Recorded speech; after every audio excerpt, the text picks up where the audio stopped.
is. If you have not followed his Triple H horse racing podcast, you're missing out. It's one of the best podcasts in the country.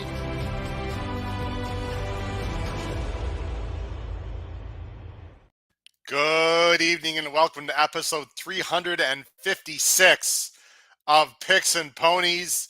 It is the 2024 Kentucky Derby all graded stakes late pick 5 podcast. One of the biggest podcasts we will have all year long. Thank you so much for joining us. I'm your host, Howard Kravitz. Again, it's going to be a very special evening. Please make sure you hit that subscribe button on the bottom right hand side of the screen.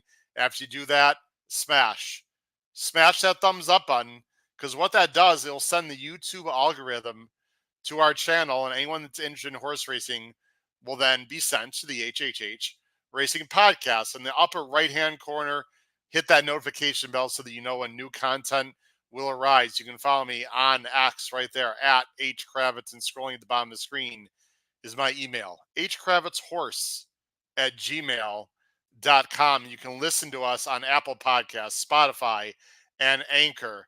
Kentucky Derby preview shows. Well, if you weren't able to see our plethora, good vocab word, right? Pete and Paul in the background, plethora of shows from the last, honestly, 2 weeks, almost, I think we've had 14 shows, almost 20 hours of coverage. If you missed any of it live, please go to our website, go to the YouTube channel. On our YouTube channel, we have a separate section just for the Kentucky Derby and Oaks shows. We so much appreciate all of your viewership. Check it out. You can watch all of them as a replay or listen to them as well. Subscribe to our Power Picks. If you like Power Pick Tip Sheet, which is only $4. $4 for Friday and Saturday combined, because it's one weekend of our $16 a month Power Pick Tip Sheet. We just finished, I'm the editor of the Power Picks, of course. We just finished the Oaks Day Power Picks. I created a PDF. They'll be sent out to people that subscribe on early Friday morning. We're finishing up the Saturday edition. Folks, each tip sheet is close to 10 pages. That's right, 10 pages, and you're getting it for $4, both of them. Are you kidding me? If you have not subscribed to the Power Pick Tip Sheet, though, we're filming live here on Wednesday night, I really would appreciate if you would subscribe before midnight tonight on Wednesday. If you subscribe Thursday or Friday, I'll be traveling. I can't guarantee that you're going to get the picks. I'd love to say for sure, but I'm going to be very busy. I'll be at the track, of course, and I'll do my best to get them to you. But if you really want to be safe and know that you're going to get them for sure, I'd appreciate viewers subscribe tonight, Wednesday night, by midnight. You can also subscribe for a yearly subscription and get a discount. It's not $16 a month if you subscribe yearly. It's less than that. Great website, hhhracingpodcast.com, and we are on Instagram as well. Let me bring on my co-host, and I've got some things to say at the end of the show. Also, everyone, we've got huge viewership right now already. Please stay on to the very end. I have quick little speeches that I'd like to give after Paul. I think Paul's going to have a rant tonight. I think an official rant. So after his official rant, I'll cheer up the mood a little bit. And I want to say a few things at the end of the show. However, let's bring on my great co-host right now. First, from the East Coast of Maryland, Mr. Pete Visco, and from the Commonwealth of Massachusetts and the Saratoga Special, Paul Halloran. Guys, it's a labor of love, isn't it? I know I'm exhausted. I'm sure you guys are a little tired, probably looking at PPs and writing stuff up, but it's been a lot of fun.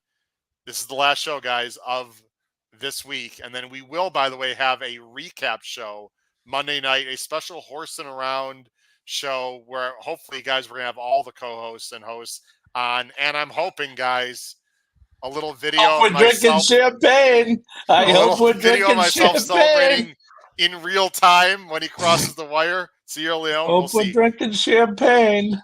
Paul, by the way, quick shout out to you. I know life got in the way a little bit for you today, so I'm happy, man, that you were able to make it. But Pete and Paul, how you guys doing tonight?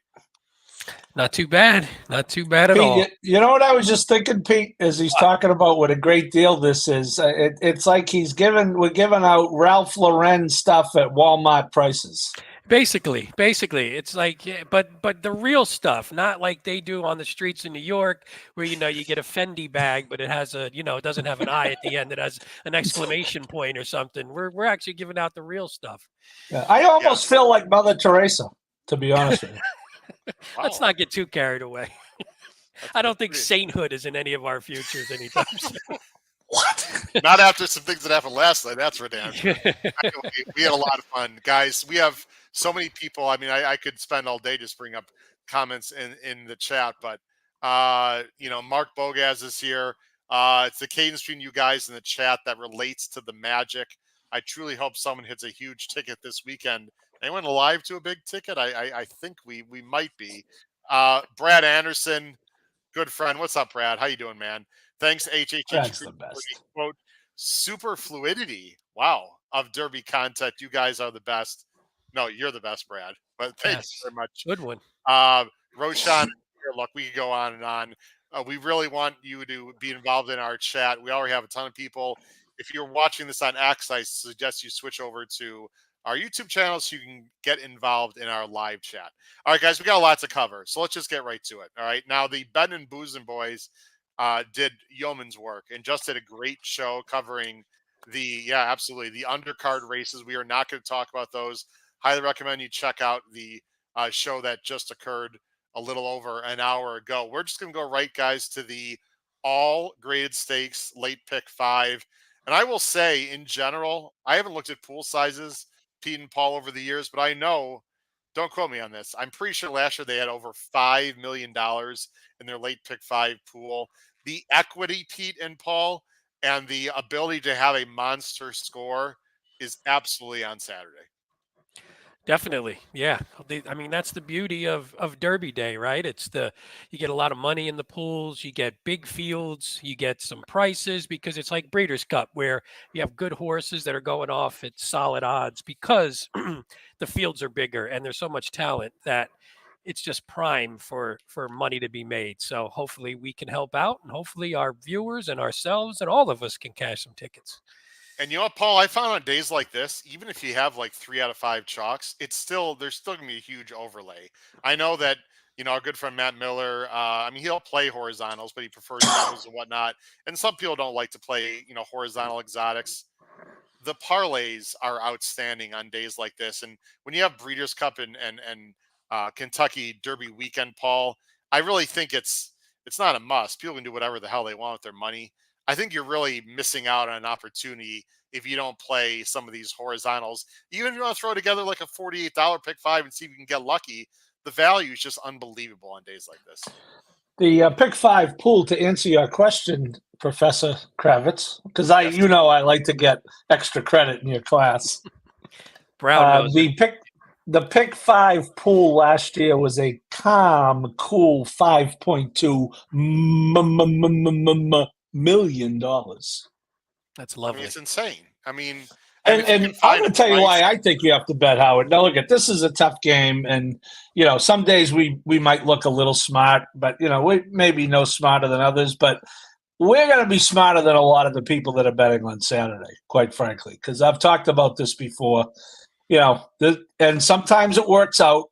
Sometimes the once a year people stumble into Rich Strike. If I had one more person ask me 2 years ago, "Oh, did you have that horse, Rich Strike?" No, I didn't have that freaking horse because he was unplayable. And if I could bet the race now, I still wouldn't have him. Next question. Maybe we'll do. I'm not even sure I knew he was in the race when I put my bets in, Paul. Howard, maybe we'll just do what tonight could be rants as they come. Mini rants as they come. That's fine. No, my point is there's a lot of, and look we welcome that money, and we love the fact that people do pay attention, and people go to their Derby parties, and, they're going to get there early, and they might bet the Turf Classic before it, and they might bet a few other races. And look, it doesn't mean we're going to win, but if you play every day or every weekend like we do, and you don't try to take advantage of that money in the pool, then I don't think that's a good move. What do you think, Pete? No, I agree. I mean, this is the time. You want the money in the pool. They always call it what? They call it sort of dumb money or not smart money. And I don't want to go that far, but it's inexperienced money. And that's nice to have because it builds the pools, but it also, it leaves opportunity to cash. And that's all we're hoping for. I think it's actually dead money, I think is the phrase. But anyway, No, I hear a lot of people say stupid money, or there's a better Well, word that I can't remember, but maybe I always go to the bad end of the conversation. Yes. Apparently, Derek is here. Derek, truly, we met Derek at Saratoga, by the way. Truly appreciate all the hard work and insight that the entire HHH crew has given for the Derby. No reason to watch any other podcast. Wow. Well, look, we're not going to argue, but we would encourage you to check out other podcasts for sure if you'd like. But Derek, we appreciate that. All right, enough of the kissing our own butts, right? One last thing before we get into the handicapping. We are not going to have a Hawthorne segment today. This has been a bit of a tradition the last few years. Hawthorne understands that it is Derby week. However, I do want to say something very important. Hawthorne's a proud sponsor of this show. And Jim Miller, I talked to Jim Miller, director of racing. He wants to remind everyone at Hawthorne that starting this weekend, guys, the turf course is open. Nice. And the fields are huge at Hawthorne. They have 3 turf races. How do I know? Because I write for Hawthorne Racecourse on their website. You can check it out. And I cover their late pick 4. I also do the full card analysis for In the Money Media at Hawthorne. Guys, the field sizes are fantastic on the turf especially. So please support Hawthorne Racing this weekend, Saturday and Sunday, late start time as usual. Call on me. Call on me. Can I tell a quick Hawthorne story, Professor Kravitz? Go ahead. The day of the Hawthorne tournament a few weeks ago that we all played in, and, I think I know I was alive to the Hawthorne Derby, not to win it, but anyway, I put in at the beginning of the day one of those place pick all tickets. Yes. What's the base for that? $1? Or is it $3? No. $1, whatever it is. Is it $1? I should know. Whatever it is, I put it in for more than the base. And as you know, that day was very chalky, right? Yes, it was. So at the end of the night, after I tapped out in the tournament, I played Ray Lou's horse, who did not win the race. I noticed like $221 extra in my account, and I said, "Oh, where did that come from?" Well, I hit that place thing twice. Nice. on like a $3 ticket. It was excellent. That's awesome, and it's really low takeout. It is the $1 place pick 8, and it's a $1 base bet, and it's a very low takeout. So check that out, guys, as well. All right, guys, here we go. Let's get into it. Churchill Downs, late pick 5. They're all stake races. We're going to rock and roll. Of course, this is the pick 5 that ends in the Kentucky Derby, of course. Here it is on the screen right now. The late pick 5 ending in the Derby on Saturday starts in the Pat Day Mile. It's a grade 2. It starts at 2:46 local time Eastern. It is a big field of 12. The morning line favorite is the number 8, Top Connor, a horse that we all know pretty well, just for the simple fact that it's trained by Chad Brown and was a player in the Bluegrass. So when I say a player, is really more of a pace player, but certainly became a factor in that race from the rail. Here's our picks on the bottom of the screen. I'm going 12, 7, 8. Pete is going 7, 12, 8. Paul is going 12, 8, 7. Wow. We all think it's a 3-horse race. But I got to tell you guys, I don't think it's as simple as that. And I'm assuming that you gentlemen are going to be using other horses other than the 3 on the screen. Pete, let's go to your top choice, who I think is really interesting here. The number 7, Who Day. This is an Ohio bred, trained by Thomas Drury, a talented trainer, and ridden Saturday by Brian Hernandez, and you're getting 10-1. What do you like about Who Day to possibly pull off an upset to start this late pick 5? Yeah, a couple things here. So I do like, you mentioned Hernandez. I like the jockey switch, by the way. This is a horse who came back at 3 off of whatever that is, about a 5-month layoff or so. Didn't win the race, lost to a horse who sort of got away on the lead. So I'm going to excuse that. Got a little soft fractions up front, but came back on a lifetime buyer top, lifetime time form top, was able to sit off. And I think there's speed here. And this horse just maybe what you hope is that from 2 to 3 has just matured. Now we're stretching back out to a mile. This horse has been working fantastic and was working fantastic. I always talk about this on the show. Was working great going into the last race, ran a nice race, like I said, a buyer top, time form top, and then came out and is still working strong. So seems to be holding the form.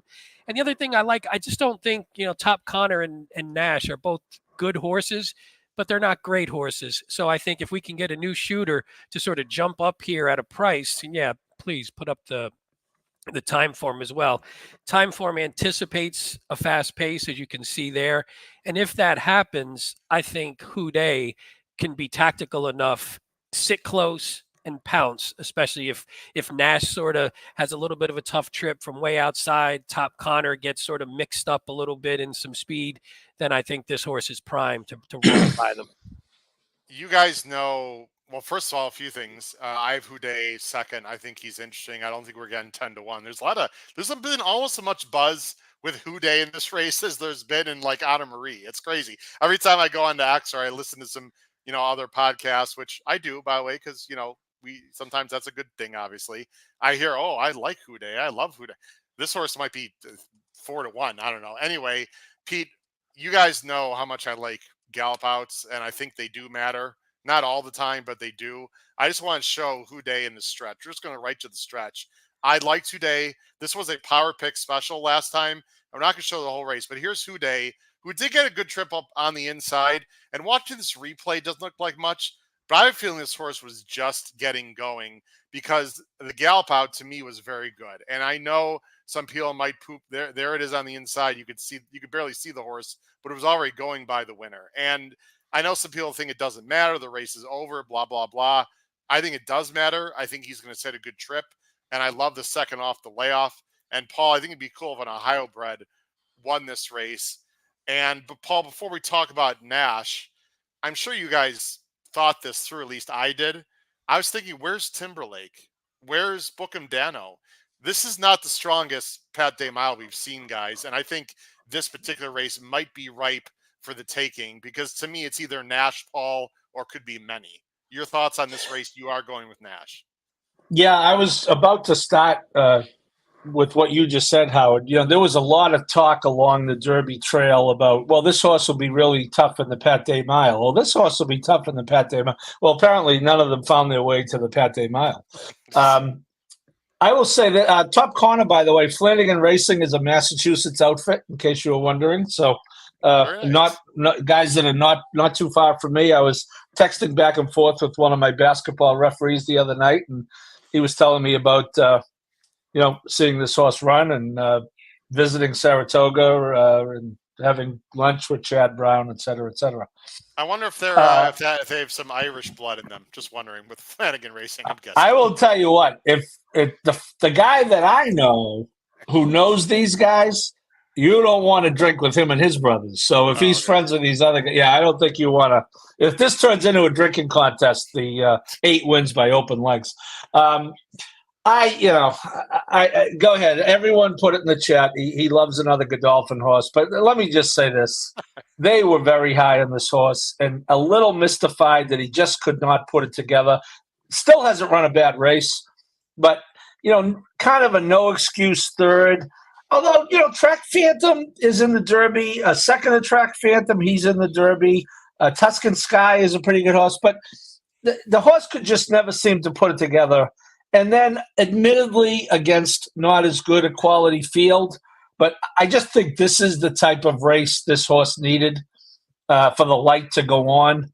And I really, really think that this horse moves forward off this race. I don't really care what he beat. I think he needed this type of confidence builder. I like the post. Little far outside, but it's one turn. Plenty of run to the turn. And I really like this horse in this race. I feel the same way. He doesn't really tower over them by the numbers. In fact, he's slower than some in here. I just love when horses can change their style. This horse, after he broke his maiden, guys, in early November, he was like a Derby wise guy horse. Like, he's going to win the Derby. And I never, he never really went on with it, going 2 turns. I think they've realized who he is. I have him right now as a lone A. I don't know if I'm going to keep it that way. There's just a lot of horses in this field I don't like. I got to be honest. And there's a lot of speed to the inside that are talented. Like a Beeline is really talented, guys. But you see him taking pace pressure from the inside and winning the number 2. I don't know. I don't mind the outside post here. I totally agree with you, Paul. And I have Top Connor third, who, I don't know. I mean, he was more of a rabbit in that bluegrass race. He's talented, but I mean, how talented is he? And he has to have, it seems like he's almost an all or nothing type. I'm not a huge fan of Top Connor in this race either. So I think it's pretty open. I know I've got him third. Maybe I'm speaking out of my butt, but I want to bring up a horse, guys, that I think is really, really interesting and could completely blow up this sequence to start the pick 5. And I have him as a B, not as in anything, just a B. And that's Gettysburg Address. And before people laugh and say, Howard, you're crazy, there are very few closers in this race, right, guys? He has a number against Catching Freedom, by the way, and I watched the replay. I'm not going to show it. He has a number on New Year's Day that is good enough to win this race. I don't know what happened in the next start. He didn't want Turfway, and then he got ease. That doesn't look good, right, guys? And that was with Brad Cox. Dallas Stewart takes over the training, and he's training really well.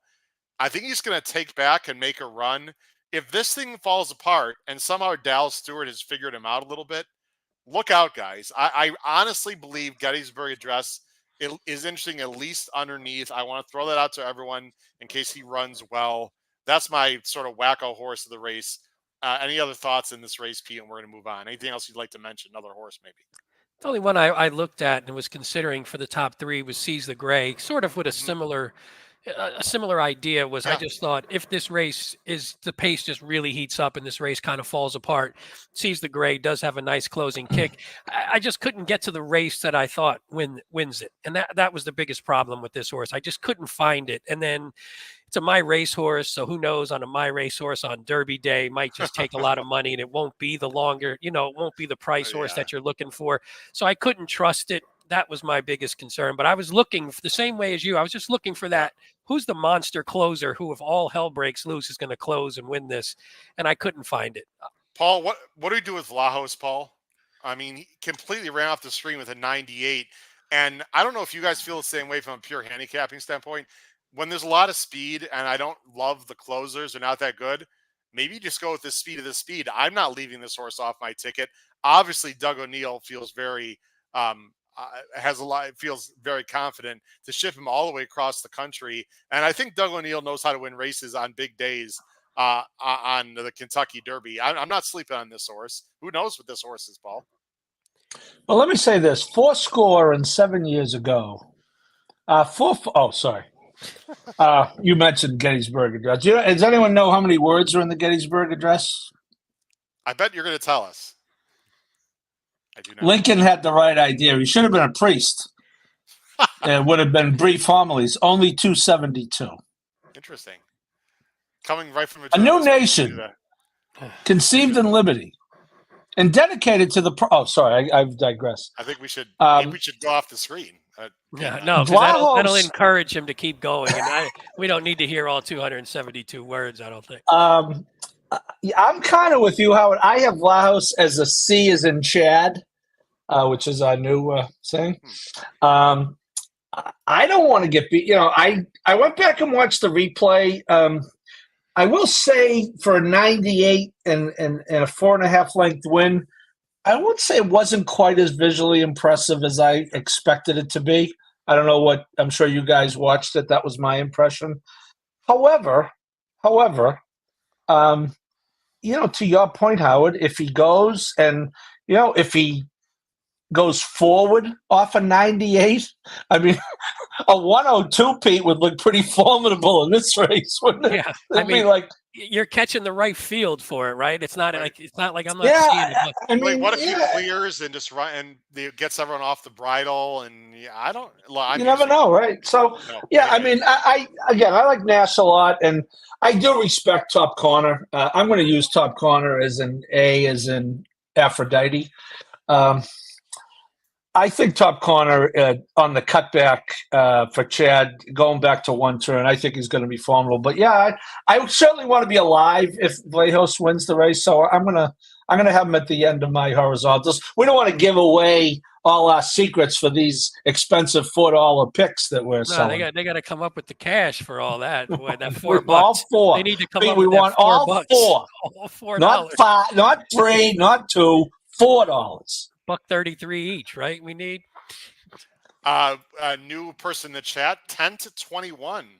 The pace will be more tame than you think, according to 10 to 21. These horses just ran away from lack of competition. Maybe. We'll see. Yeah. It just looks like there's a lot of pace in the race. We'll have to see. Guys, let's move on. The Pate Miles will be a lot of fun. A tough way to start the late pick 5, ending in the Derby, unless you believe Nash is the goods and you can single him. If you single him and he loses, it's the old pick 4, right? So we'll see. You have that. Well, you still have another pick 5 coming up later. Well, that's true. The degenerate pick 5 that ends with the 14th race. The American Turf Race 9, presented by Twin Spires, is a grade 2, $600,000 a mile in the 16th. Is for 3-year-old boys, and it's a huge field of 14.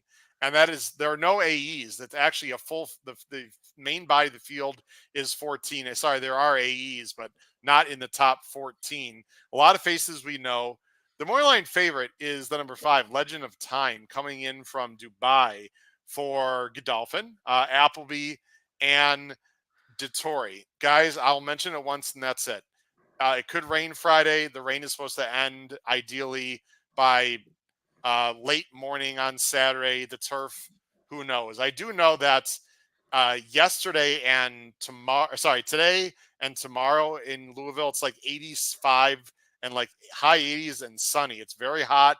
It's warm, so that's good. The course is drying out a little bit. Who knows what it's going to be like, guys? Watch the forecast, watch the TV, watch your simulcast feed, and you'll figure it out.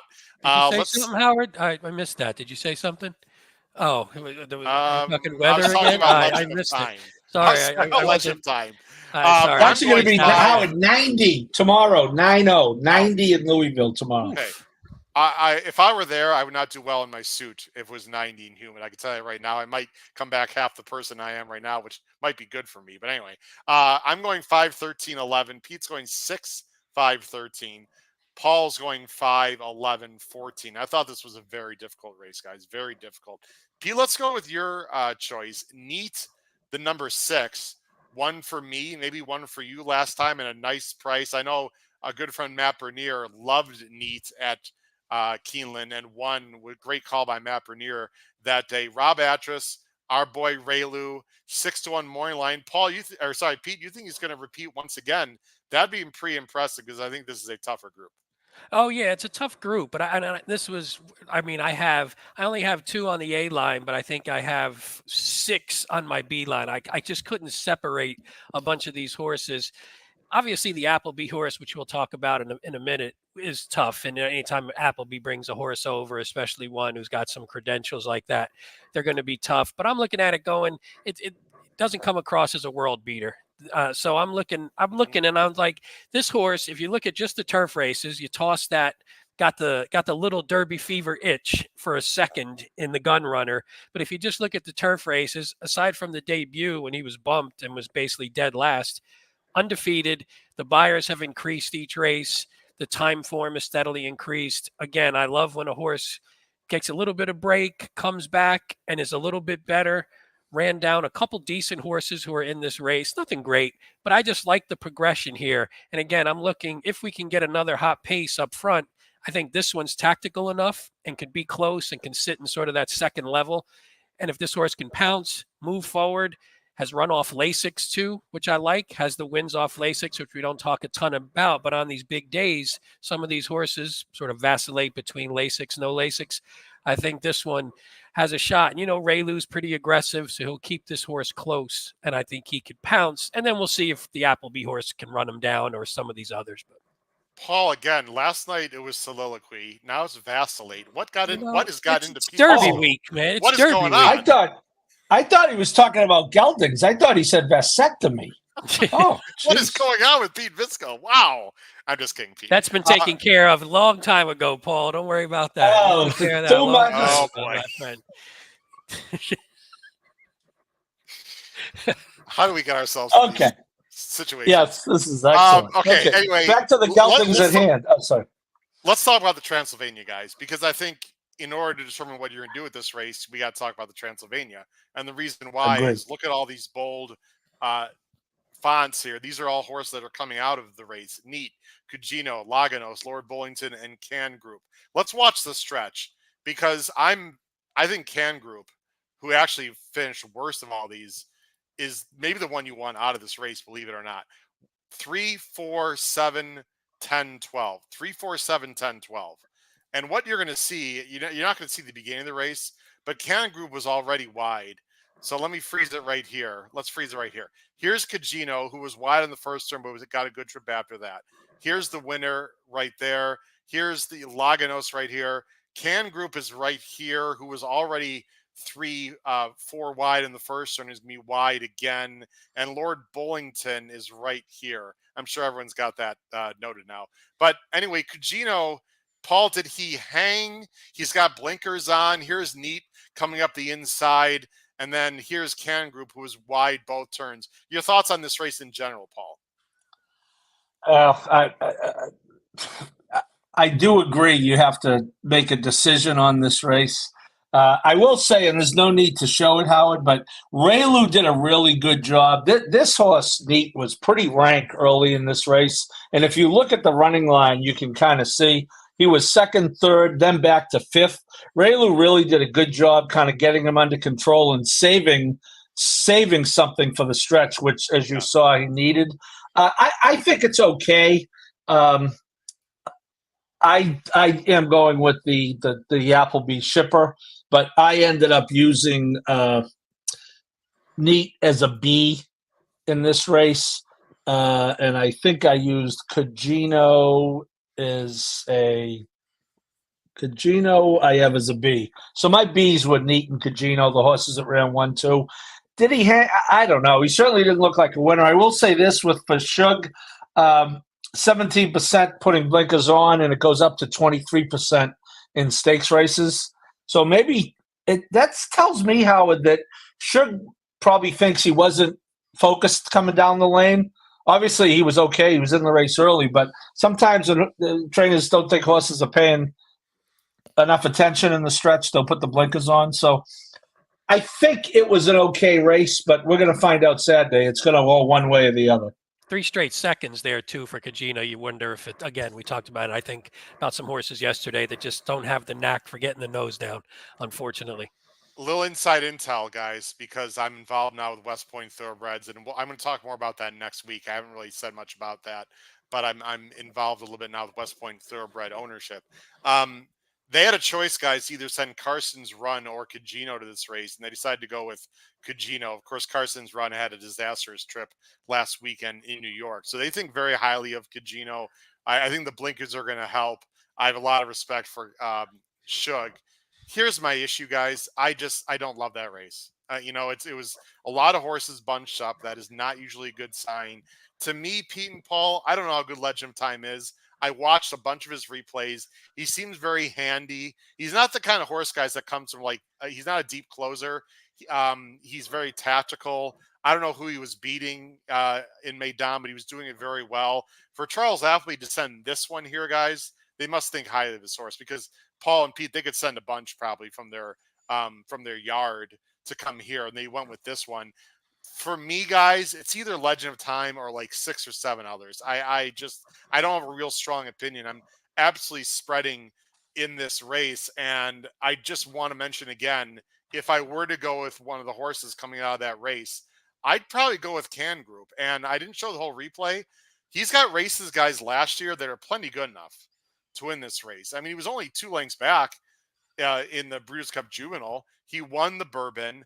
I didn't show the whole replay. He kept coming in that replay, guys, that we saw. And I know I didn't like the race, but he was 4 wide in the first turn, 4 wide in the second turn. It was his first start off a layoff. Now he's got Flavian.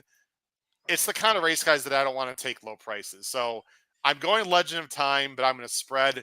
Can group for me is the fuzzy I'm going to use. Any other quick thoughts with the two of you? Paul, you've got the 11. If you want to mention, well, that was Cagino. You want to talk? I guess we should talk about the 14, right? Because it's a what do you horse do with people Agate know. Road? Yeah. And the 10 as well. And the 10. Well, let's talk two. about Agate Road, and then Pete, we'll talk about Set. Agate Road's been the workmate for Fierceness, right, guys? And frankly, Fierceness has blown him away, but that's damn Fierceness. So, Paul, I don't know what to make of Agate Road. Might have taken his heart though this week. That's he might. Agate Road might just be in the dumps. To that, Pete. I think there might be something to that. But man, that thoughts, one Paul, work. You've got him third. Agate Road. Yeah, again, I hear you when you're saying, I'm looking at my ABC grid and I don't have King Group, who you make a decent case for, but I have 7 horses in the grid. So, again. Well, you can change it if you like. I'll give you permission. Oh, no, I don't want to change my picks. I haven't put my grid online yet. I'm waiting to get some wisdom. I would say this. There's a comment in the chat from Christopher about Buick. And I'm pretty sure Buick is riding for Appleby in the 2000 Guineas on Saturday, where Travers Hopeful, Howard, City of Troy, will be running. So don't sleep on the 2000 Guineas Saturday, probably about 11 a.m., I guess, 10, 11. Hey, by the way, don't sleep on City of Troy. Our good friend Davey Lane, I don't want to say the dollar amount. Our good friend Davey Lane, wonderful handicapper, tips out for us for Europe, has got a very juicy, I'll just leave it at that, a juicy parlay with that horse and Sierra Leone winning the Derby. Nice. So he's got City Troy winning, not this weekend, their other big one, I can't recall. But anyway, good luck to Davey Lane on that one. Go ahead, Paul, let you finish. Sorry. No, I just wanted to answer that question because I went looking for the same thing. But, we'll say this. 2 years ago, Appleby won everything over here. Last year was kind of well documented. His horses did not do as well. And, based on what we saw at Keeneland, including some of it, what we saw with our up close and personal, he is sending the right horses. And, I love Buick too, but it's not necessarily a drop-off when Lanfranco Dettori gets up. So, this horse is a straight A for me. Reminds me of my grades in elementary school. And I'm going to lean on Legend of Time in this race. Okay.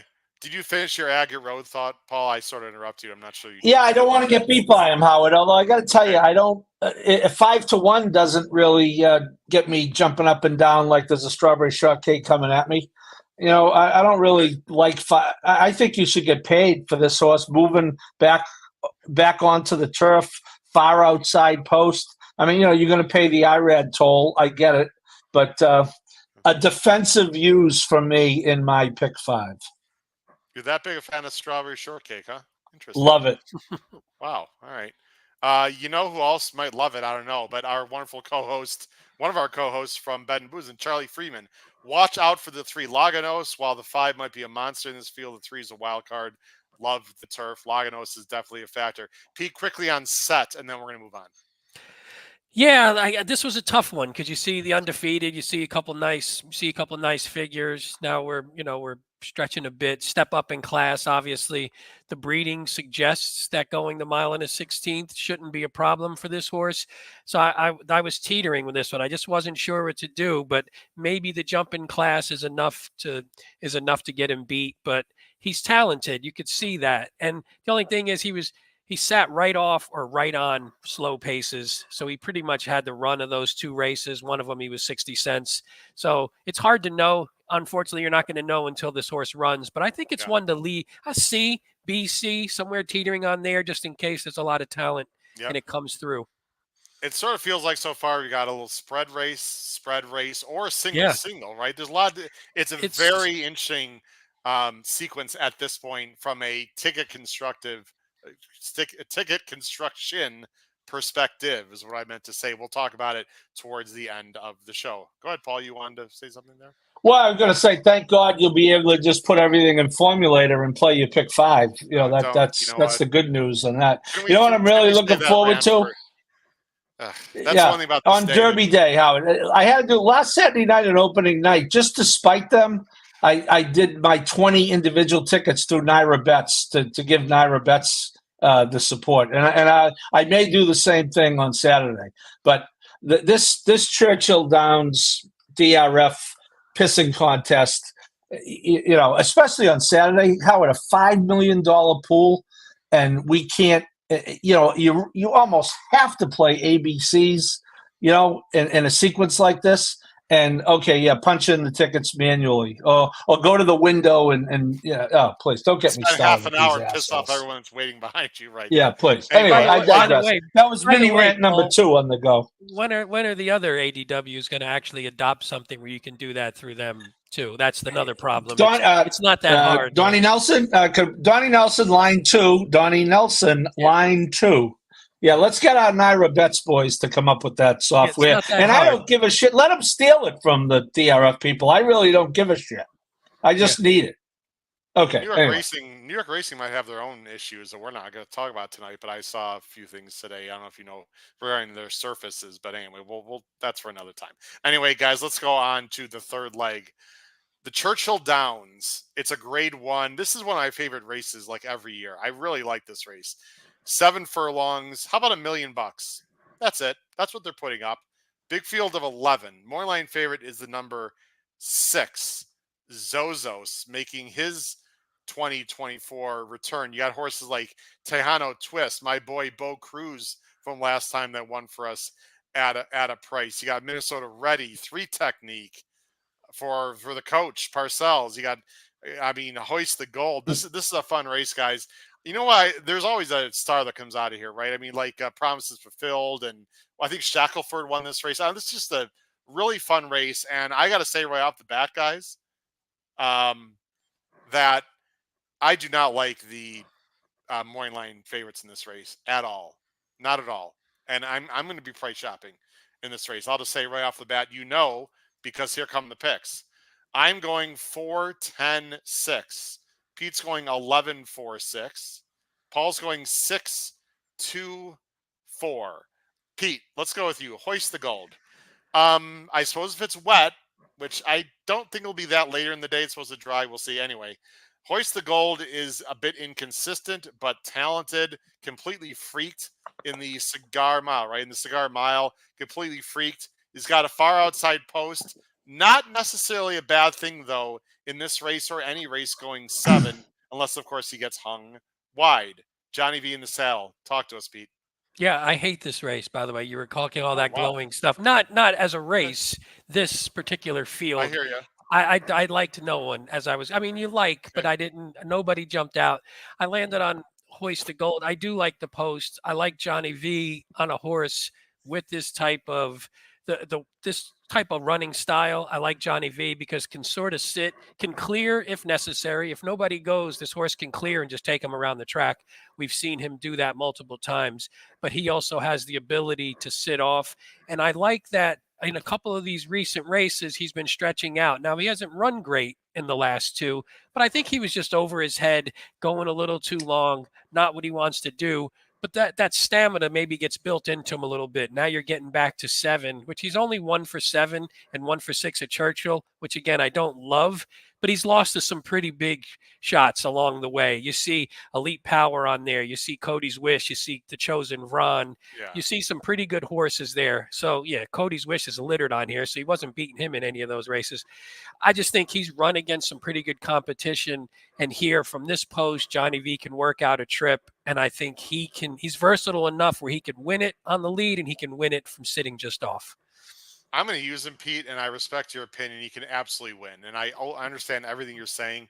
He's just going to be a little bit of a lower price, and he's hard to trust for me. And, you talked about Johnny V so eloquently. What you described sure sounds a lot like fierceness, right? He could either go to the lead, he gets from the outside. Well, I think it's the same exact circumstance. I think it is. Having him really on fierceness from that post is when we'll get to it. I think that's a huge benefit. I agree with you, by the way, about the price. But right now, I'm just trying to find the horse that's going to win this stupid race. I'm not betting a win bet in this race. I'm just trying to can I find someone to keep the pick 5 going, because I just want to get through this one. It's tough. It's tough. Everyone's home like, wait, I gotta go 8 by 8 by 9. I mean, that's the thing. We got 3 kind of spready races where if you don't like the It's a favorites, great I think it's one of sequence. those anybody can win type of deals.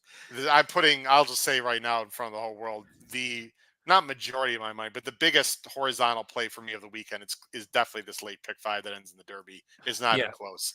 Zozos, Paul, I don't know what happened in the Breeders' Cup Dirt Mile. I think both of us liked this horse. He was awful. I mean, didn't show the speed. It was a complete disaster. Cox and Giroux, he's been working well. Obviously, he's well meant for this spot. When he's good, he's probably the best horse in the field? Question mark, Paul? Couple of things. One, 3 Technique got claimed away from the coach a while back, so he's no longer a coach. Okay, thank you. Secondly, as you're talking about the horses who've won this race, you're burying the lead here. We know who won it last year, the comeback race for our favorite horse, the big guy, Cody's Wish, which I was pleased to see up close and personal.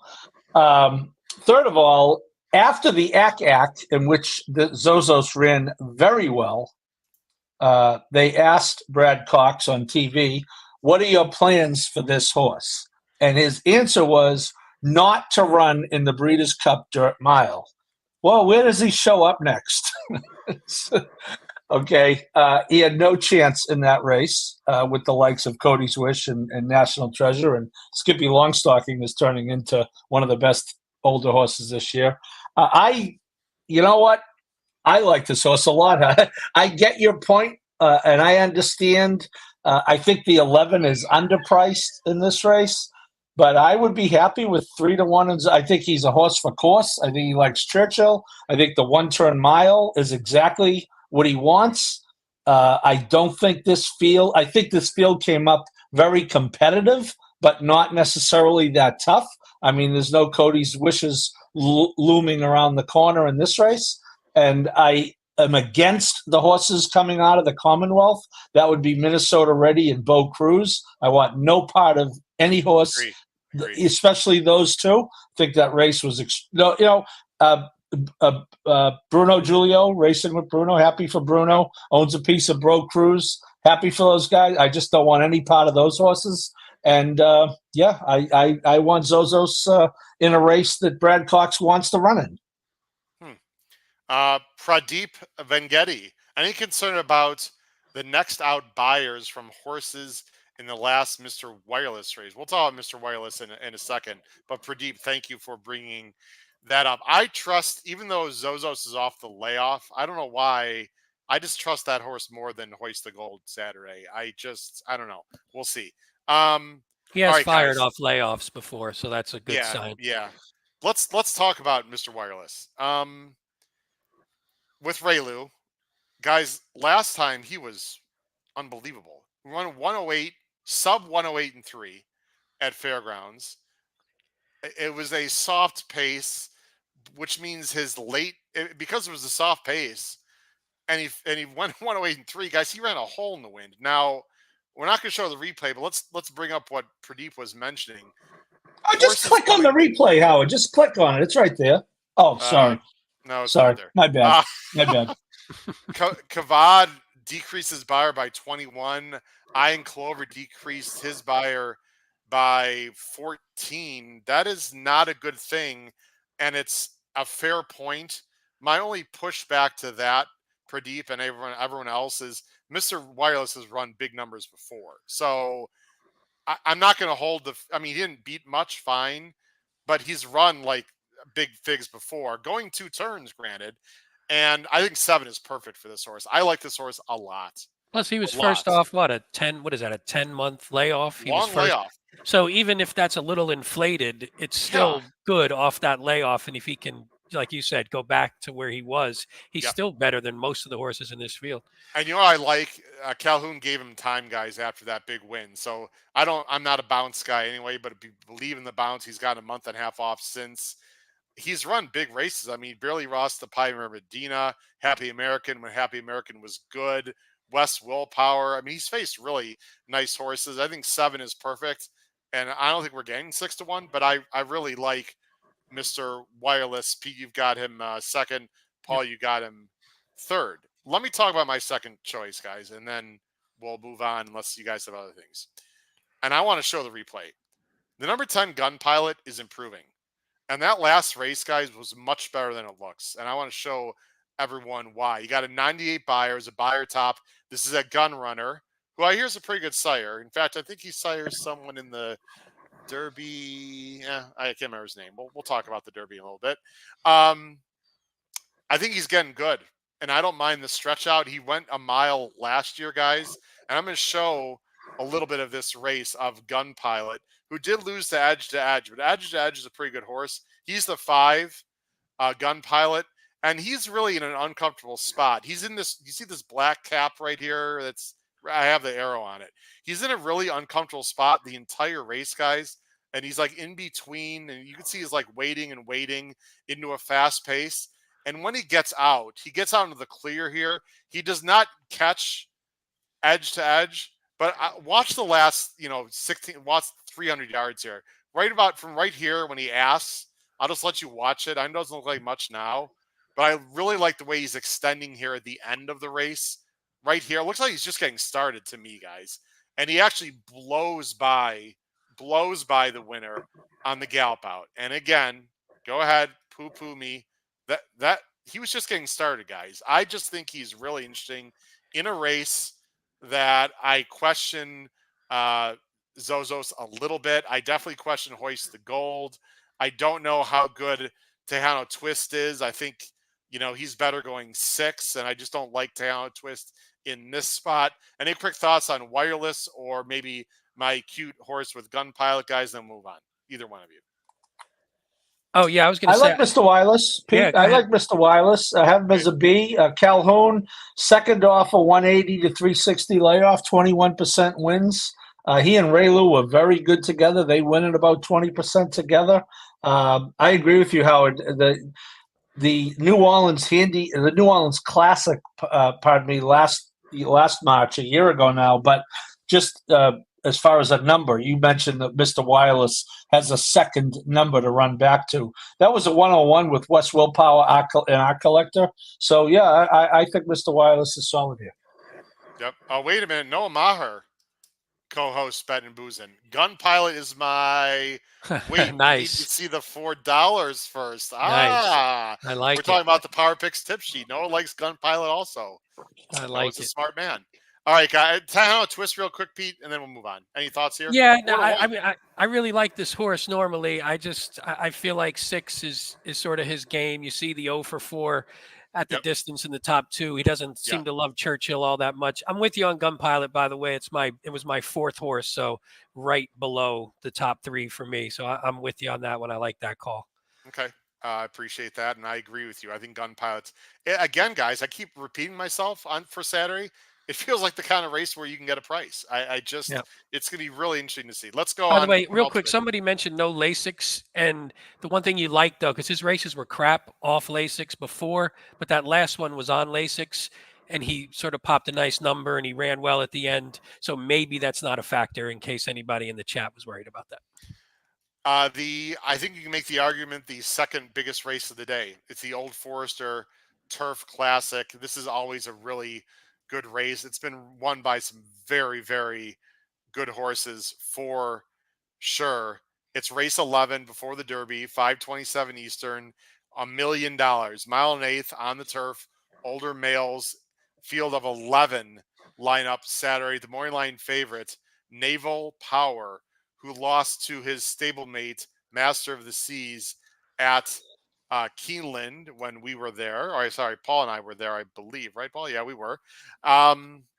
This is a fun race. You got integration from the rail. You have two Chads. Program trading, I'm very busy. Your boy Web Slinger is back, Pete, in this race at 10-1. Morning line, Farbridge. I mean, this is a...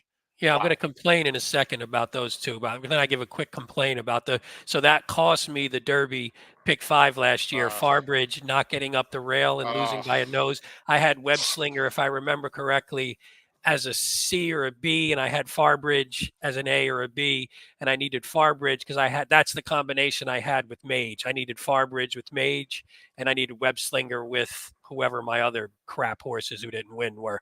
So this when I looked at that, I was like, "You son of a bitch!" That pissed me off because that was a nice one. I was actually standing right next to two people, friends of the show. One a little stronger acquaintance than the other. Matt Cuter, a Delphi racing manager, and his good friend and friend of mine as well, trainer Ray Handel. The three of us were watching that race together.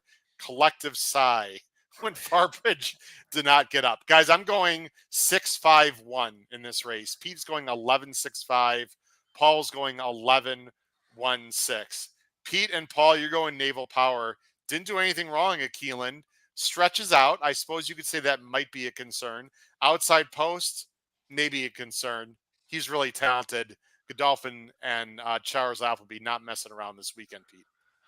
No, he's bringing and Naval Power. I sort of liked him. I mean, I liked that exacta last week. It didn't turn out to be a big one, but it was still nice having those 1-2. But I just think this horse, and it's a good horse for Appleby, and he lost the Master of the Seas, who's a monster, and would probably be pretty good favorite in this field if he was in it. So I just think they brought this one over, got the run that we needed, even on a yielding turf course. Now you're getting this one on hopefully a little, maybe not yielding, hopefully a bit, it might be a little off, but it might be a little bit better. I just think this horse might be super talented and just got beat by a top-notch horse last week. And if he can, I mean, you see the 125 time form, that's fantastic. I mean, he's running like, almost Breeders' Cup type time form numbers. So if he can repeat that race, I think it beats this field. Naval Power is in the Godolphin white cap. Master of the Seas is there, and Integration is coming to the outside, if I recall. Yes, the in the green. Paul, talk us through the stretch here. I think Naval Power ran huge here. I mean, Master of the Seas Buick makes a great duck to the rail here, and just once he gets in the clear, see you later. But Naval Power is running, and this is one of those small but very good fields. Oh, and for those who've been paying attention, when is it a good reason to have all the same color saddle cloths? Oh, never. Okay, thank you, Keelan. Okay, now let's move on. Naval Power, I thought, ran huge in that race. And I think he's very formidable. I like the fact that, as we heard, Howard, when we had our little tour, the Godolphins, Charlie was keeping some of these horses over here instead of shuttling back and forth. So yeah, I think this horse is a cut above in, as you say, in what is typically a very good race. I think it's a tougher race this year than last year. I too was. Pete, I don't know why you're upset about that pick 5. It only paid 17,000. I know I don't need that. I mean, it's chicken feed, but it would have been nice. It's nice to have a little pocket change to walk around with, though. So I would have liked it. By the way, Nick put up a good comment, Howard. I don't know if you want to bring it up on the screen. Yeah, I saw that. I'll put it up right now. Go ahead, Pete. You can. Sorry. I was going to say, Nick Feldman mentioned that after this race, Appleby mentioned that he was thinking about sending Master of the Seas here, but now he just has Naval Power here. #just saying. So maybe he looked at it and said, hey, I think Naval Power, I don't need to send Master of the Seas to this one because I think I could take it down with Naval Power and get him. I think you're going to see Master of the Seas on Belmont weekend at Saratoga. Belmont, right? Yeah, most likely, right? Yeah. Guys, this is going to sound very amateurish. Coming from a podcast host, I don't know why I don't like Naval Power Saturday. I'm using him, obviously. He just got a really good trip last time, and it's a very competitive field to me. And he's got the 11 hole, and he's going to be bet a lot. So, again, this is another horse, guys, like Hoist the Gold. He can win. Naval Power can absolutely win. I'm going to go with some other direction, and he is a B for me, Naval Power, but obviously couldn't win. Let's talk about the Chad entourage, guys, the 5 and the 6. Let's start with I'm Very Busy. This is my top choice. Guys, maybe he didn't beat a lot, at the fairgrounds, but wow. I mean, he completely embarrassed that field, and he ran very well against Warm Heart. And at the time, we were like, wow, that's a bit surprising. This is so typical Chad Brown, guys. A progressive 4-year-old who keeps getting better. When he won at fairgrounds, it wasn't the firmest turf course. I just see nothing to knock against this horse at all. And if I get 7-2, 4-1, I think he's clearly one of the top 2 horses in this race. Maybe Naval Power is better. Maybe his stablemate will step up. Guys, IRAD knows how to ride this turf course. I know Chad's pointing to the spot. I'm gonna be very busy at the windows here. Pete, your thoughts on this one? Yeah, I'm with you. I really like this horse too. I mean, you just like, again, 3 to 4, we see progression generally. And you see this one came back. He was a solid horse at 3. He's come back and has just exploded at 4. And if he can keep that going, stay at that level, it's Brown, it's IRAD. So, that wouldn't be a shock if that happened. Again, IRAD got on the horse 2 back and has run 2 really good races. This horse fits, a nice closing horse for IRAD. I think this one is, I'd love it if I'd like to just see the exacta prices. I know you're not on the 11, but I would just take the 611 and be happy with it if it's paying, if you can get somewhere like 15 for $1 or something like that, I would take it and just bang this exacta. Visually, guys, I thought program trading last year had some wow moments. I thought his win at Del Mar was stunning. The way he was able to explode through the lane. This is a really talented horse. And again, guys, there's no freaking way Chad is going to put this horse in this race if he doesn't think he can win. This is not like a precursor to something else. This is a gosh darn $1 million race. I've got to believe program trading is ready. This is a step up. It's first time against older. He's been working well. Would anyone be surprised? I know Pete wouldn't if the other Chad wins this race. And you know what, Paul? I think he's going to be a higher price than I am very busy. He does have to improve. You don't have him anywhere in the top 3. I get it because it's a tough spot. I think he's pretty talented. I've got him second, Paul. Oh, you're on mute, Paul. I have him 4. We're talking about program trading, right? I have him 4. Yes, sir. Yes. And I know our friend Patrick likes him a lot. I watched their show before ours. Interesting. 6th race for this horse and 6th different track. So, I honestly think, Howard, at this point, I have 3 A's in this race. Maybe I could get AAA to partner with me on my ticket. I have 3 A's in this race, and the 5 is one of them, and your 6 is one of them, and of course the 11, who I like. I really think it's one of those 3. The weird thing, and it was mentioned in the chat by our Stephanie. Thanks, our Stephanie. Guys, and I hate the fact that this is true. Not a lot of speed here.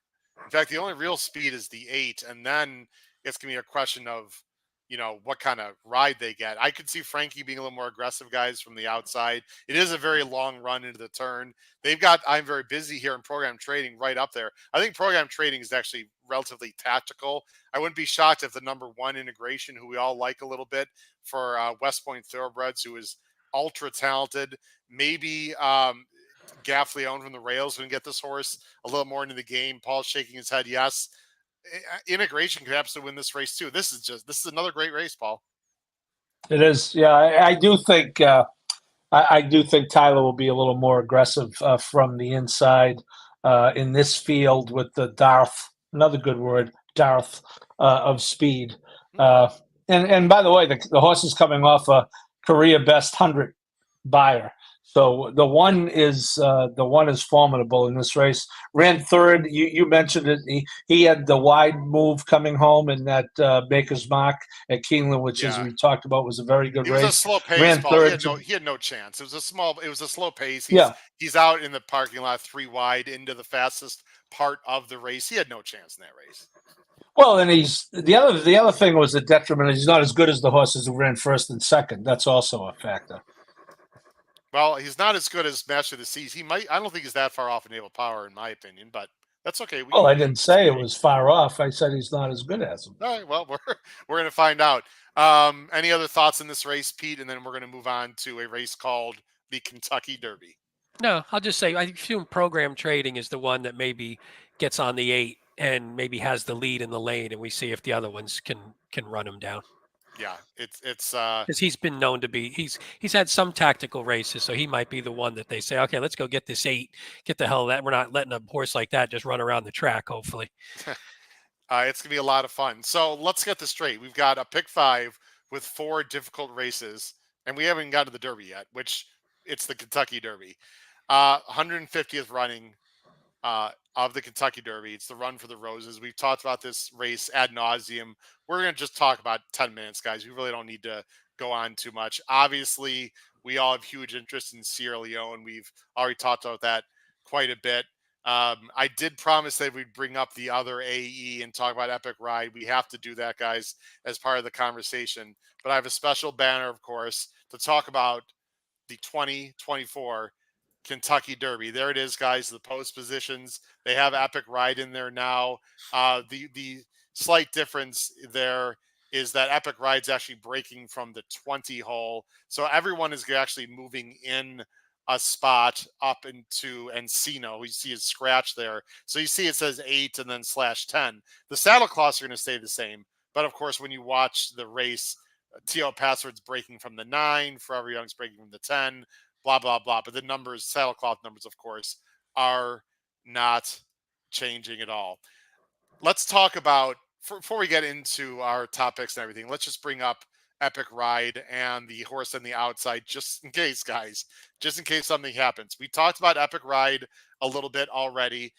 By the early time form US, gentlemen, Epic Ride is one of the faster horses early in this race. He's going to be coming from the 20 hole. He's outside of fierceness.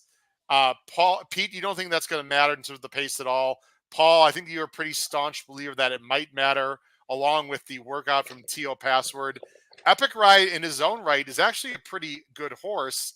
I don't like him anywhere to finish the top 5 or 6, but I think it'd be silly not to think that he might have an effect on the early pace here, Paul.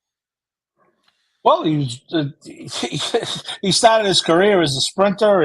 He's never been beyond a mile and an eighth. Of course, none of them have, but 3 of his 4 races are a mile and a 16th in. Yeah, hey, look, it's not going to hurt the pace with him being in here. No. But what's a little angle to this, Howard, is Epic Ride is being galloped in the mornings by my friend Sophie Doyle. I saw that. Who made a comeback, which I did not know was coming. She had a winner at Belterra Park last week for John Ennis. I did not know that. She's ridden 2 races back after having her beautiful little girl, Emily, she and her fiance, Christopher Davis. So Sophie has been getting on this horse. In fact, I texted her yesterday to congratulate her on the win. I said, all of a sudden you're galloping a Derby horse and you just got back. So good for John Ennis, good for Sophie. I hope Epic Ride goes 21-3. That's what I would love Epic Ride to do for us. By the way, Howard, real quick, just to clarify, I don't think it has no effect on the pace. I thought it had no effect on fierceness. On the result. Okay. On fierceness. No, I would like, because Oh. we want pace because I like Okay. closers like you do, but Sure. I think it'll have an effect on the pace, but not a negative effect on fierceness necessarily. Thank you for clearing that up, Pete. Sure. Guys, I got to mention, I'm not going to talk about the horse, but the 22, if someone does drop out, is Mugatu, who, by the way, is a stone cold closer, looks way too slow. 181. I just got a flash. I just got a flashback. I don't know why. Stop it. Anyway, that is the 22. Make him stop, Pete. Make him right. stop. Let's get this horse off the screen, shall we? Let's go to this horse. Let's go to this horse, guys. Our boy, Sierra Leone, he's done nothing wrong in the mornings. Paul, I watched the morning show today a little bit from work because I got to school very early because this has been a crazy work week for me. He looked great. There's no knocks on this horse at all. If he can get the trip, I think he's got a big shot, unless fierceness is just, superior. There's not much to add, guys. This is a really fun horse to watch, and we all are hoping and praying this horse wins, Paul. It's pretty simple. Maggie Wolfendale, whom I heard on a podcast yesterday, I said last night, remind me to talk about. I'm very impressed that I remembered this, Pete. They asked her who she liked in the race. She picked Sierra Leone. And what she said was, well, you know me, her job is to stand in the paddock and, judge them on their horse flesh and looks. And no one does it better than her, by the way. She's the best. She said, if I saw Sierra Leone and Fierceness in front of me in the paddock 100 times, I would pick Sierra Leone 101. He's a stunner. So there. He's really Boom, good. Maggie. There you go, Maggie. We've seen him in the flesh a few times. He has not been bothered by me, Paul. In fact, he likes my company, and he'll like my company when I'm a safe distance away on the walkover. I'll just give him a little hello from a distance, and he'll raise his hoof. Anyway, it's a love fest with Sierra Leone. Pete, you've been a big fan of Catching Freedom all along, ever since the winter. Frankly, this is a serious horse for Cox and Flavian's got a big shot. The number 4, Catching Freedom, 8-1 morning line. Yeah, I just really like the horse because he was so goofy in most of his races, and Cox seems to be straightening him out a bit. And the Louisiana Derby, there were still a few little kinks. The lead change was a little late. He hit his head out of the gate, so he was way further back than they anticipated. But I think this is a horse. The one thing I don't like the post that much. The post that him and Sierra Leone got, I don't love. But I think Pratt can get Catching Freedom a little bit closer maybe than Sierra Leone will be. And I like Catching Freedom's late kick. Hopefully he could just run straight. He's a little smaller too, so maybe he can navigate. He's not an inside kind of horse, but if he has to just jet around one to get to the outside, I sort of like him. Speaking of horses to like, look, Fierceness is, when he's good, he's fantastic. And I don't care what kind of bet we have, you got to say it. I mean, if he runs, a high 100s buyer, Sierra Leone's really going to have to run in this race. The question is, of course, we've talked about it for quite a while. Can he do that? He's talented, but he's inconsistent. We don't know how the track is going to be in terms of, I think it's going to be fast by that time. It dries up pretty quickly. If he gets the right trip, I'm pretty sure he's going to get first run on Sierra Leone. Well, I know he's going to get a first run on Sierra Leone. The question is, can he hold him off? As talented as he is, guys, I still think there's some questions here. Paul? Yeah, I agree. If he advances off of 110, they're all going to run for second. The idea in the Derby typically is you want to pick a horse and project some type of improvement. So if you project that this horse is going to go up to a 114, 115, 116, then this is what I will do. I'll clap as I rip up my virtual Sierra Leone ticket. I don't see him advancing off of 110. At 3, based on what's happened. If he does, he wins. I'm not disputing he's the fastest horse to this point. I'm hoping he's not the fastest horse on Saturday, and I kind of think that the horse we have is, although he doesn't look, he does it in a totally different way. Doesn't look as good. His left hoof paddles outside. He looks like he's doing the doggy paddle, or I guess you'd call it the horsey paddle. But he seems to get the job done, and I think I will maintain if he has a fair shot at him in the stretch, he gets him. You know what I love about these two horses? I think Joseph in the chat put it right on. The gate could open and Fiercest could go right up in the air and it's over. I mean, any horse can do that. But here's my point, guys. Thunder snow. That's not going to happen. Here's my point. I think we'll know within the first 10 seconds whether Fierceness is going to run a big race. Sierra Leone, again, unless he stumbles badly or gets really pinched, I'm not going to be that concerned. Like when you hear my audio live, not live, but when you hear the audio Monday night of me during the race, I highly doubt I'm going to be like all flustered and upset in the first 3 seconds, unless he gets completely like bashed out of the starting gate. I'm not as worried about Sierra Leone in that situation. We'll have to see. Fierceness has 2 losses and he broke poorly in both. So if he breaks well, he's good. If he breaks badly, he hasn't been. So again, like you said, it might not even take 10 seconds. It might take 3 seconds. And we see if he breaks and he doesn't get out and he doesn't get to that stalking trip, that like American Pharaoh type trip where he just gets to sit outside those horses, then I think he's in trouble because he's not going to be closing from, 6th, 7th, 8th, most likely. He's going to have to be sitting right behind those speed horses. We talked about Forever Young a lot, very talented, 5 for 5. I would not be surprised if he wins. I'm just not going to be playing him on top. I think this is, he's got a lot to prove here to me, but by every indication, he's very talented and has a big shot. The best Japanese hope we have seen this race by far. Paul, we got to talk about the 19. You are very high in this horse. Resilience. You really believe in this horse from Bill Mott. Paired up 90 buyers. Does have a wide post, but he's getting better for your guy Junior. You've got him second. And you know, I like your stance here, Paul, because you have not backed down on this opinion since his win in the Wood Memorial. Yeah, and we talked about it. A horse hasn't won this race out of the Wood in 24 years. I get it, but I do like the paired buyers. Again, I do think that you can project an improvement off. That is a very good angle. The paired buyer tops a horse to move forward.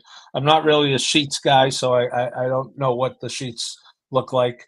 Yeah, I thought he ran respectably with Sierra Leone, Track Phantom, and Catching Freedom, and the Risen Star, which we all agree was perhaps the toughest Derby prep. And I think he needed a race like the last one. Yeah, was it a strong field? No, Society Man ran second at 2,000 to 1. Okay, so no, we get it. It wasn't a strong field, but again, this is another. What we talked about it last night. This is a horse that Mott has worked 3 times in 11 days, which is an un-Mott-like thing to do. The horse has looked good in the mornings. Again, you could say that all means nothing, and I respect that. I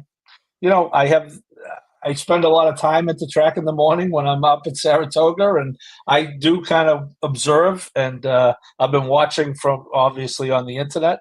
I think this he's an into mischief out of a Smart Strike mare, Smart Strike known as father of Curly. I think this horse has a legitimate chance to be on the board, and I will be playing him accordingly. That 19 is the only thing that threw me a little, Paul, just because of his running style. Like he feels like he needs to be sort of in that second flight. Yeah. And I just worry that he doesn't get there. Yeah. That was the only thing, because I'm with you. I thought he was sort of sneaky. One of those, oh my God, he's just there and he just keeps running and he clunks it up like, hey, clunk it up, drink. If anybody's in the chat, they were making fun of that yesterday a bit and today on the other show. So I think he was one. That 19, I feel like he might get stuck too wide and that might sort of dampen his chances just a bit, which would suck. Heinz, Buck, Sandcastle, Cyril be 20 lengths behind Fierceness. No thanks. I get it. Look, I people are entitled to their opinion. I get it. But he's been far back before in every single race, and it hasn't stopped him before. Pete, we're going to end our Derby conversation here. Then we're going to get into our pick 5, and I have a few things I want to say. But, Pete, I want you to touch, pun intended, on Just a Touch and Anna Marie. I will say Anna Marie is my price play. I know he's a bit of a wise guy, but I think he's very interesting. I'm personally against Just a Touch, and I think domestic spending, the 15, is also interesting. Pete, talk about the 7 and 8, and then we'll wrap up our analysis here. It's not domestic spending, right? Domestic spending's the turf horse. Product. What is it? Sorry. Domestic product? I apologize. No. I was like, that doesn't sound right. But domestic spending cost me a pick 5 Sorry that time. That. He what lost. Do you think about the 7, the 8, 2 Emmys too. Yeah, no, I like the 7's the 4th A for me. So I have Sierra Leone, Fierceness, Catching Freedom, and Anna Marie as my 4 A's in this race. I think this one's just sort of improving. Again, I don't know if Love the Slop, the two worst races were in the slop, especially from a buyer standpoint and from a result standpoint. I think was putting it together a little bit last time. My concern with him winning the race is I think Catching Freedom's better, and he showed it. And though obviously maybe that means Fierceness and Sierra Leone are also better. And Anna Marie does the same thing as Catching Freedom and Sierra Leone. He'll probably be running and trying to close from the same position. Mm-hmm. And I think they probably do it better. So I think that's the knock. But I like him. If he drifts up, like we were talking, and he isn't the wise guy horse for some reason, he's a good, you talked about it, I think yesterday or when that was, he's a good one for the back wheel or something if you can get a price, if he floats back up. Just a Touch is the horse. I moved up to a B when Encino dropped, because Encino was a B for me. I moved Just a Touch up. He feels like the horse. I don't like him either, but like you said earlier, what was it? Naval Crown? You did, or whatever the heck his name was. Power. Yeah, Naval Crown's the other horse. When you said, I don't know why I don't like him, I know why I don't like him, but everybody else seems to disagree with why I don't like him. And that sort of freaks me out a little bit. So I'm like, is this horse just going to sit behind the speed and he's going to have the lead? If Fierceness doesn't fire, I could see Just the Touch having the lead. And if the field is spread out and the closers can't get there, I feel like he's going to be the one that's going to cost me a ticket. So I'm sort of putting him at as a B because maybe everybody else is right, and I don't know what the hell I'm talking about with this one. Our picks for the final time for the Kentucky Derby top 3. I'm going 2-4-17. Pete is going 4-2-17. And Paul's going 2-19-8 in the 150th running of the Kentucky Derby. Guys, let's quickly go through our pick 5, and the ticket instruction is going to be extremely important. So we're not going to like whip through it, but we will go relatively quickly here. The ticket construction for this late pick 5 that ends the Derby is very important. You have to make some decisions. Some people have big pocketbooks, guys. Some people don't, and people can spend whatever they want. But you're going to have to make some decisions, and you might need to single in certain situations if you want to lower your ticket. Pete's pick 5. He's going 7-8-12 with 5-6, with 4-6-11, with 5-6-11, with 2-4-7-17. I spent more than 100 too. It's the damn Kentucky Derby. Derby. Pick 5. No negatives from me on spending more than 100. No, it's okay this time, Paul. Pete, your thoughts on your construction here? Yeah, it was. I don't have a single. I wanted to have my top 4 in the Derby, so I was almost starting from that point. The second leg, the 5 and the 6, Neat and the Appleby horse. I thought that was the only one where I sort of liked the top 2 the most, and then the other ones I just went with my top 3, partially because of budget, and you have to sort of squeeze it into what we allow here. But mostly it was. I just think there's a bunch of spread races in this sequence, and when you're doing that, you want to find races to either go deep in. I don't want to single just for the sake of singling, even though you generally want to. So I just sort of went even and then made sure I had my 4 in the Derby. Sure. I like your ticket there, Pete. Paul's spending $100. 8-12 with 5, 6, 10, 11, 14, with 2, 6, with 1, 5, 6, 7, 11, with 2, 17. You're chalking out the end and just trying to get alive to those 2, which is completely understandable. I think a lot of people are going to do that. I think that's a wise decision because, frankly, Fiercest and Sierra Leone on paper do look the best. Your thoughts on your ticket, Paul? Yeah, I really think there's a high likelihood one of them is going to win the race. And I will say, let me remind you that Rich Strike did win this race, so anything can happen. But I wanted to take a stand. The first leg, I like Nash a lot, but I threw in that top corner. I talked about that. I think that second, that American Turf, although I like the Appleby horse, I do think it's a spread race. The race where I'm really taking a stand is the middle, the Churchill Downs.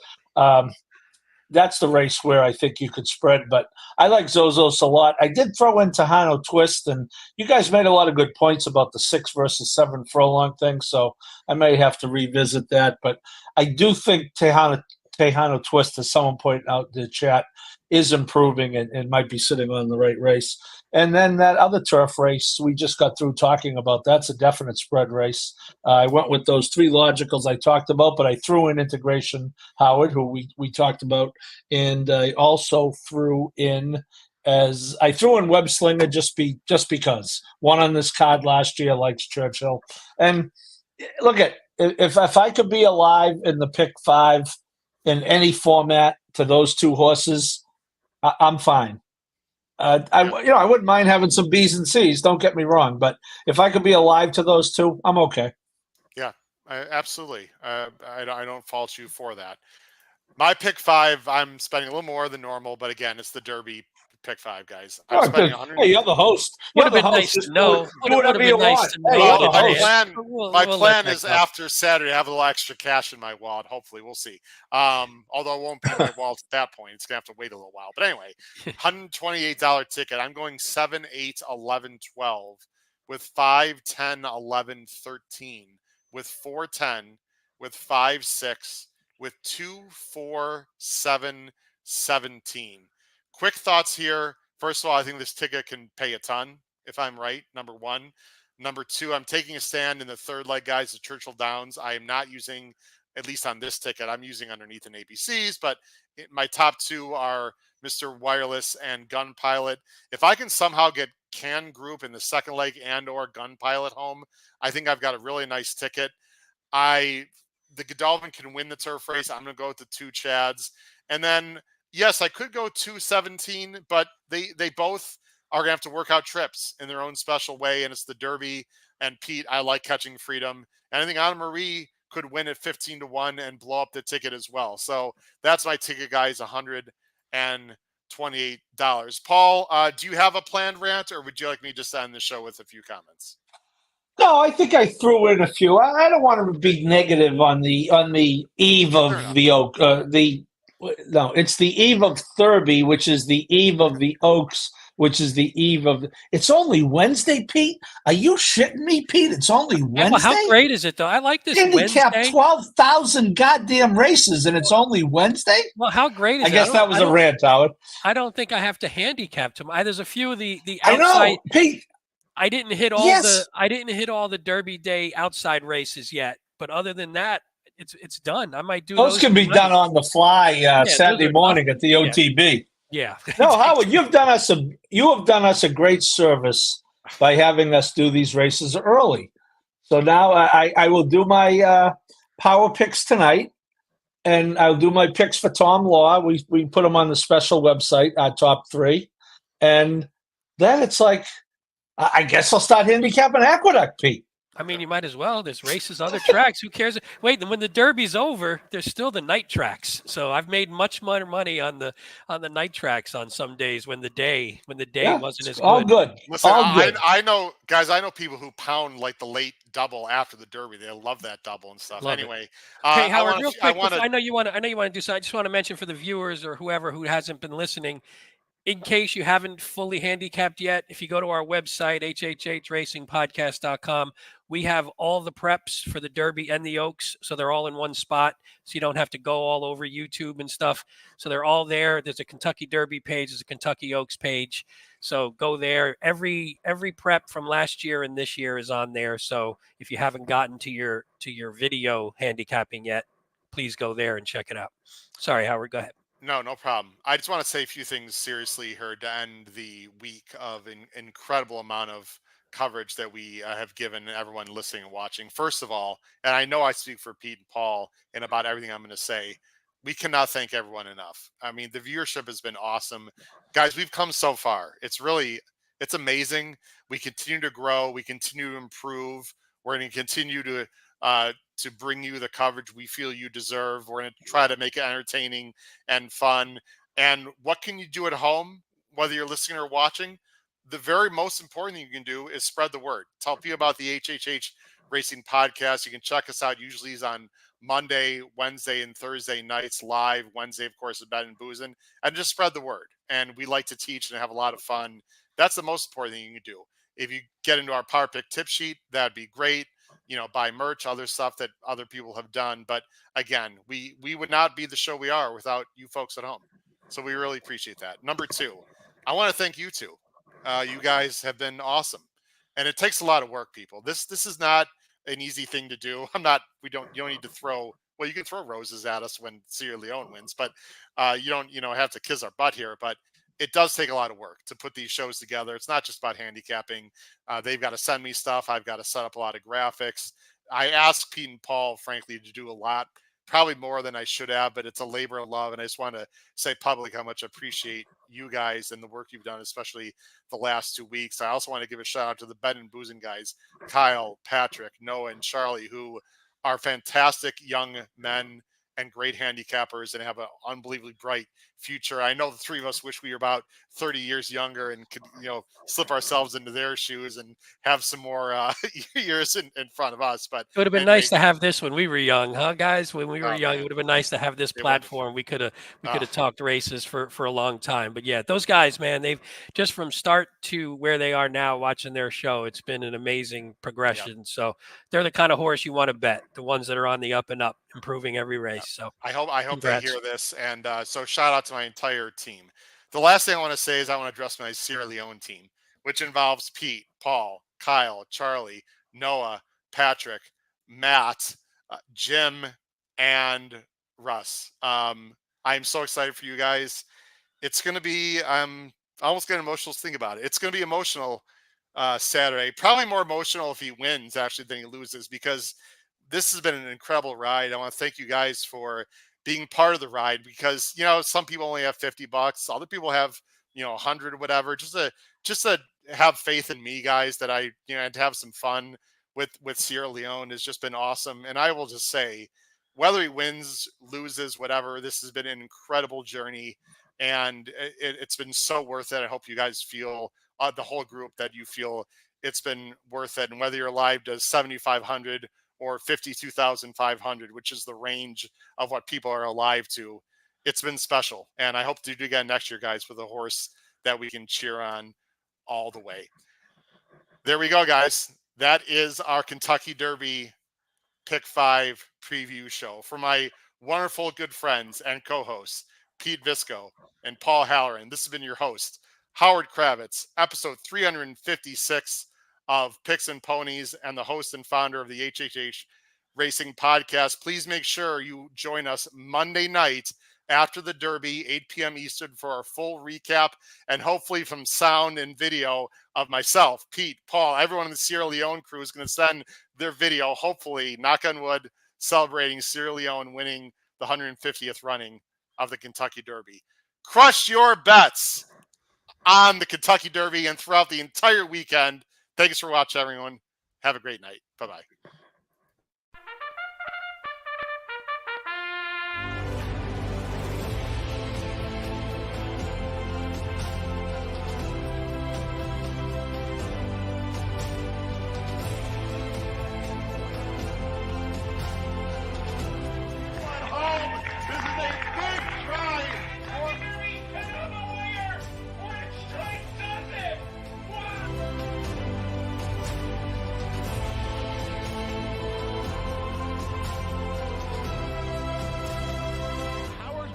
If you have not followed his Triple H horse racing podcast, you're missing out. It's one of the best podcasts in the country.